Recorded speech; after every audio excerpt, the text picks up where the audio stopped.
Hi, everyone. My name is Rick Dwyer. I'm the CEO and co-founder of Liquid Mining, a Bitcoin mining operation located in Pontiac, Michigan.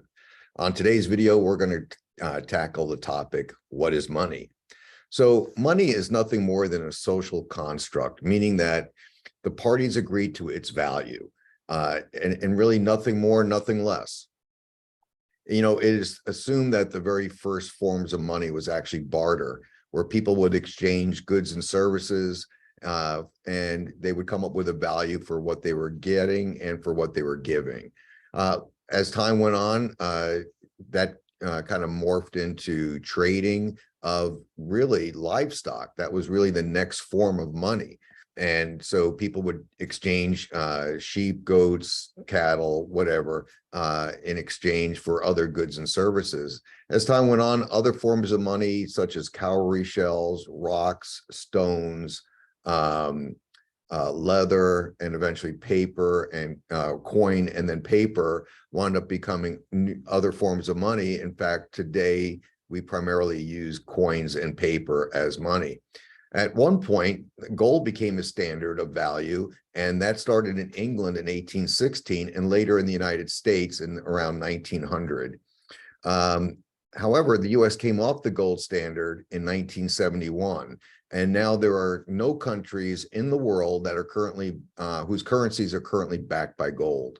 So one of the key elements of having your currency supported by gold or backed by gold is that gold is a finite quantity, to the extent that at any given moment, there's only a certain amount of gold in issuance in the world. So if your currency is backed by gold, then you should be able to take your currency and then exchange it for that gold when you went to a bank. When you come off the gold standard, there's no longer any kind of controls on how much can be issued. Before, you had to issue the amount of gold, or you had to issue your currency in alignment with the amount of gold that you had in reserves. Once you come off the gold standard, that's no longer the case. So government issued currency not backed by any other commodities such as gold is called fiat currency, and all it is backed by is the good faith and credit of the issuing country.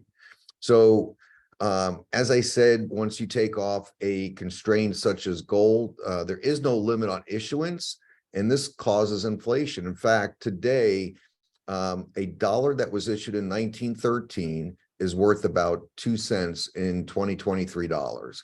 Another way to look at it is you would need a $50 bill to equal $1 issued in 1913, and that's the devastating effect of inflation. Many of you may be earning more money than you've earned in the past, but yet you don't seem to be really getting ahead because everything is increasing in price around you, and that's an effect of inflation.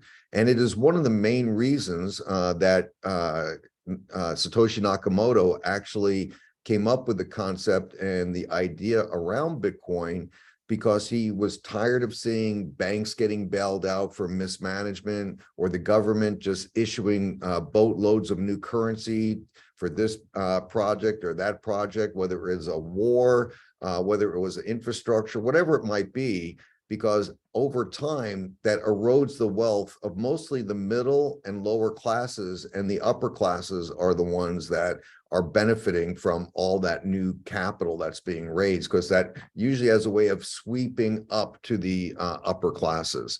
So Bitcoin was envisioned as a currency that could be transacted directly between people without the need for a bank. And furthermore, since it can't be manipulated in the sense that you can't issue new currencies out of thin air, it has to be mined, and there's a limit on the amount of money that can be mined in the case of Bitcoin of 21 million Bitcoins. So the devaluation of Bitcoin over time from issuance of excess Bitcoin will never happen.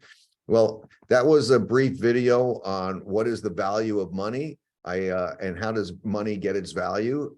I hope you enjoyed the video, and I hope you look forward to other videos that will be coming to you shortly. Thank you for now. Have a great day.